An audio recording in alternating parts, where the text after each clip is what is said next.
Magandang gabi, Philippine Air Force. Narito ang magiging lagay at taya ng panahon ngayong Wednesday, 28 January 2026 at sa mga susunod pang araw.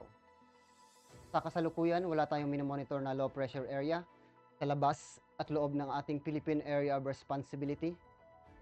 Northeast monsoon pa rin or hanging amihan ang nakakapekto sa buong Luzon, ganoon na rin sa Visayas. Dahil dito, ang Cagayan Valley, Aurora at Quezon ay makakaranas ng maulap na kalangitan na may mahinang pag-ulan. Samantala, ang Mindanao, ganoon na rin ang Eastern Samar, Leyte at Southern Leyte ay makakaranas ng bahagyang maulap hanggang sa maulap na kalangitan na may pulupulong pag-ulan, pagkulog at pagkidlat. Dulot pa rin ng amihan, ang Cagayan Valley, Aurora at Quezon ay makaranas ng maulap na kalangitan na may mahinang pag-ulan. Samantala, ang nalabing bahagi ng Luzon ay makaranas ng bahagyang maulap hanggang sa maulap na kalangitan na may mahinang pag-ulan. Pagdating naman dito sa Visayas, ang Eastern Samar, Leyte at Southern Leyte, dahil sa isolated thunderstorm ay makaranas ng bahagyang maulap hanggang sa maulap na kalangitan na may pulupulong pag-ulan, pagkulog at pagkidlat. Samantala, ang nalalabing bahagi ng Visayas ay makaranas ng bahagyang maulap hanggang sa maulap na kalangitan na may mahinang pag-ulan. Dako naman dito sa Mindanao, dahil pa rin sa isolated rain showers or thunderstorm, makakaranas ito ng bahagyang maulap hanggang sa maulap na kalangitan na may kalat-kalat na pag-ulan, pagkulog at pagkidlat.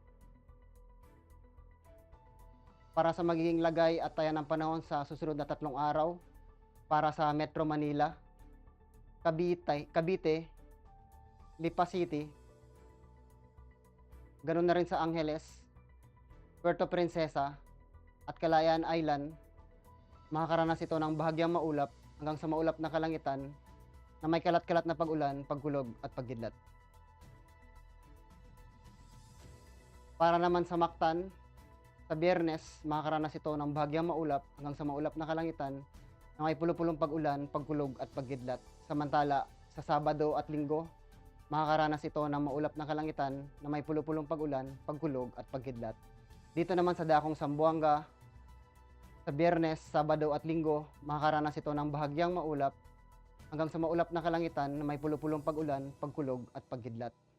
Dito naman sa Davao, pagdating ng Biyernes, maulap na kalangitan na may pulupulong pag-ulan, pagkulog at pagkidlat. Samantala sa Sabado, ganoon na rin sa Linggo, bahagyang maulap hanggang sa maulap na kalangitan na may pulupulong pag-ulan, pagkulog at pagkidlat.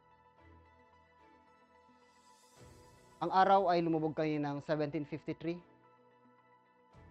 at sisikat ito bukas ng 0625. Meron tayong moon illumination na 75% increasing. Para manatiling updated sa lagay at taya ng panahon, ugaliing i-follow ang aming social media account na Air Force Weather Center. In behalf of our commanding officer, Colonel Alvin Jan Q. Gador, PAP GSC, ako po si Technical Sergeant Bill Amory I. Bautista, weather broadcaster ng Air Force Weather Group. Muli, magandang gabi po sa ating lahat.